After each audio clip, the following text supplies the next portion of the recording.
আরে এই কলার ভিউটা আমার পরিষ্কার করা লাগবে।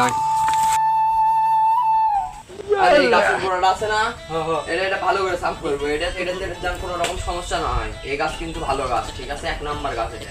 হ্যাঁ এই গাছটা বাবা বসো, তোমার যাওয়া লাগবে না এই গাছ। তো আপনি বসেন, কিছু করি না। বসো বসো বসো, তোমার সমস্যা নাই, তুমি বসো বসো।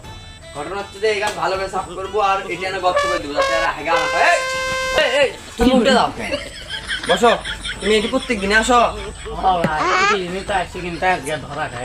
এই বাবা, এটা কোনো ব্যাপার না, এটা ধরা কয়।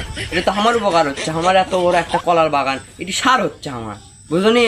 আমি কয়ে দেবো নি, তুই এটি ভালো করে পরিষ্কার করে ভালো করে গর্ত করে দেবো, ঠিক আছে? আর যেন কোনো অসুবিধা না হয়। আর তুমি এটি প্রত্যেকদিন আসবা বাবা, তোমার কোনো ভয় নাই। কেউ কিছু করলে তুমি আমার কথা বলবা। হ্যাঁ বাবা, মশা কামড়াচ্ছে এটি।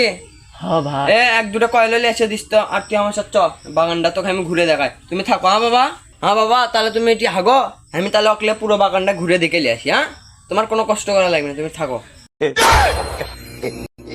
শালা আমার সুনাম করলো না বদনাম করলো, এই শালা আমাকে বাস দিল মনে হয়। হ্যাঁ, এটা আর আসমই না বাড়া। হ্যাঁ।